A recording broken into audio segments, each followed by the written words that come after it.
કેમ છો મજામાં?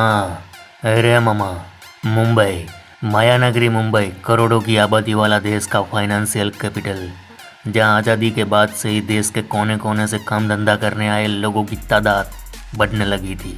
60-70 के दशक में मुंबई शहर में ज़मीन की किल्लत हुई तो मुंबई के बड़े बड़े बिल्डर मुंबई के आसपास के इलाकों में ज़मीन खोजने लगे और 70 के दशक में मुंबई के वसई विरार इलाके में इंफ्रास्ट्रक्चर की एक बड़ी बूम आई।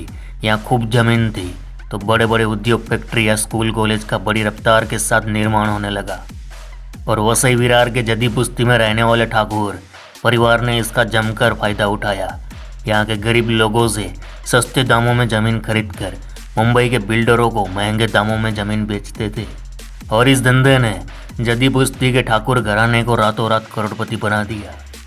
बड़ी बड़ी गाड़ी, बंगले, राजाशाही जिंदगी जीने वाले इन ठाकुरों में एक पैसा, पावर और पॉलिटिक्स में सबका बाप निकला, जिसे कहते हैं फादर ऑफ अंडरवर्ल्ड, गैंगलैंड की दुनिया का गैंग लॉर्ड, पूरे मुंबई अंडरवर्ल्ड का सबसे अमीर माफिया डॉन भाई ठाकुर। भाई ठाकुर मुंबई अंडरवर्ल्ड का एक जाना माना चेहरा था। आज भी उसकी हुकूमत कायम है। क्राइम से पॉलिटिक्स और फिर रिटायरमेंट तक का उसका सफ़र किसी फिल्मी कहानी से कम नहीं है जो आपको रोमांचित कर देगा। भाई ठाकुर के उदय की कहानी को समझने से पहले हमें उस एरिया के जियोग्राफिक स्ट्रक्चर को समझ लेना चाहिए।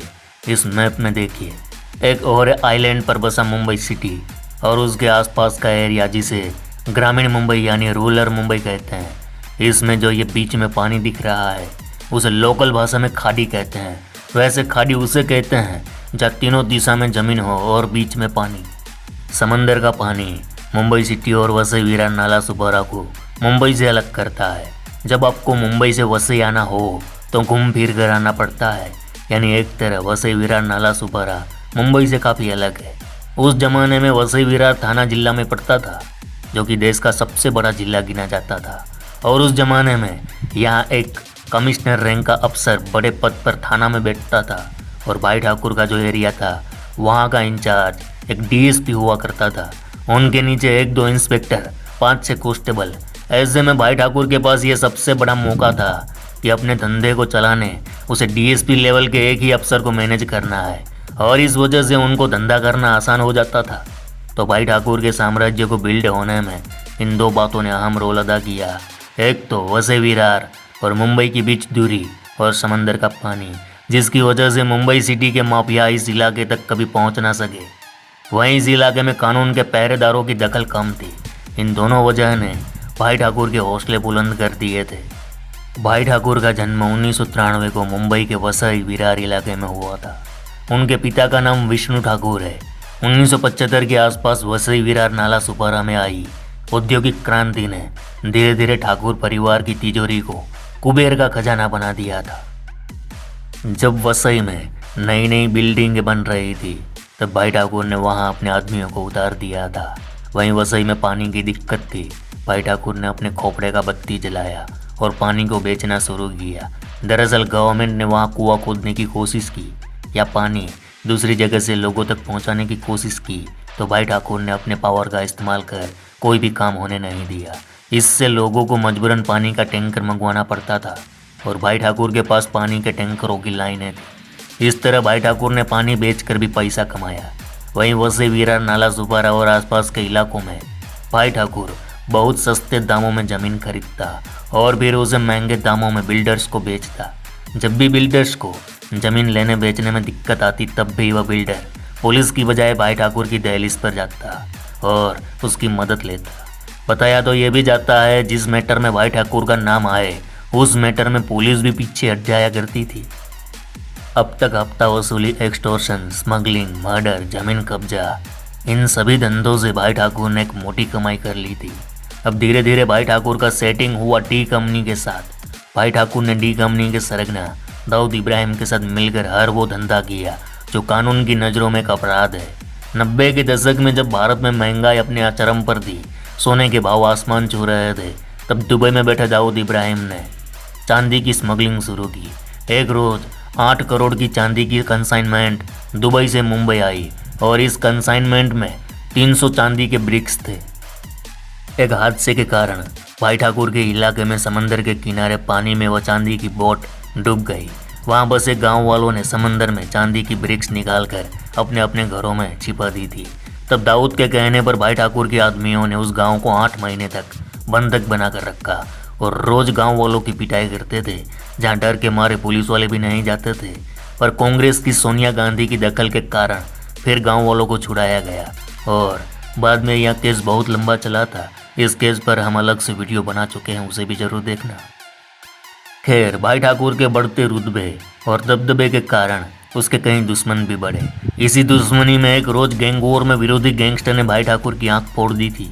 लेकिन भाई ठाकुर अपने कामों से पीछे नहीं हटा, अपने धंधे में अड़ा रहा। 1989 को ही भाई ठाकुर ने निजाम अंसारी और सुरेश दुबे को मौत का घाट उतार दिया था। दरअसल उत्तर प्रदेश के गोरखपुर का रहने वाला सुरेश दुबे अपने परिवार के साथ मुंबई के नाला सुपारा में आकर रहने लगा था। सुरेश दुबे का रियल एस्टेट का बिजनेस था।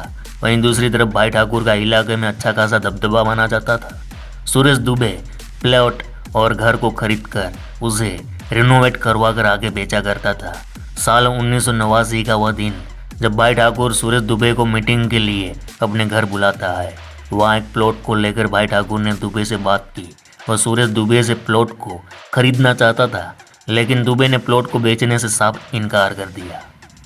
भाई ठाकुर प्लॉट को कम दाम में खरीदना चाहता था, मगर दुबे को यह मंजूर नहीं था और यहीं से दुबे ठाकुर की आंखों में कांटे की तरह चुभने लगा। उसे मारने की तैयारियां करने लगा और एक दिन मुंबई के विले पार्ले में सुरेश दुबे को एक शादी फंक्शन में गोलियों से भून दिया जाता है। अब समय बीतता गया, ठाकुर आगे बढ़ता चला गया। 1990 में भाई ठाकुर का छोटा भाई हितेंद्र ठाकुर को कांग्रेस पार्टी से टिकट मिला। वह एमएलए का चुनाव लड़ा और जीता। 1991 आ चुका था। सुधाकर नायक महाराष्ट्र के नए मुख्यमंत्री बन चुके थे। कई पुलिस अफसरों को बदल दिया जाने लगा था। तब रेलवे में एक डीआईजी आते हैं, एसएस राडकर। उन्होंने सुरेश दुबे मर्डर केस की फाइल रीओपन करवाई और भाई ठाकुर पहली बार अरेस्ट हुआ, लेकिन पैरोल पर आकर फरार हो गया। लेकिन फिर 1993 में भाई ठाकुर, सुभाष ठाकुर और कई अन्य माफियाओं को नेपाल बॉर्डर से पकड़ा। दिल्ली पुलिस इन सभी अपराधियों को दिल्ली लेकर आई और जब पुलिस ने उनसे पूछताछ की तो उन्होंने कबूला कि हमने अब तक 400 से ज़्यादा हत्याएं की है। फिर उसे तिहाड़ जेल में बंद कर दिया गया। फिर टाडा कोर्ट ने भाई ठाकुर को उम्र कैद की सज़ा सुना दी और इस तरह वह जेल से कभी बाहर आता, कभी अंदर जाता और इस तरह अपना गैंग चलाता रहा। क्या आप जानते हैं, भाई ठाकुर के पास अरबों खरबों की प्रॉपर्टी है। कई बार उसकी प्रॉपर्टी सीज की गई, फिर भी उसका दबदबा कायम रहा और वह अपने पैसों को कई अलग अलग कंपनियों में लगाता है। कई बड़े बड़े स्कैम कर चुका है। भाई ठाकुर जिसके पास महंगी महंगी दुनिया की सबसे बड़ी गाड़ियों की पूरी कलेक्शन है, आलीशान महल, राजा वाली जिंदगी। और भाई ठाकुर आज जेल से बाहर आ चुका है और अपराध से रिटायरमेंट लेकर पॉलिटिक्स खेल रहा है। तो ये थी भाई ठाकुर की कहानी। चलो इस गुज्जू भाई का राम राम, मिलते हैं फिर।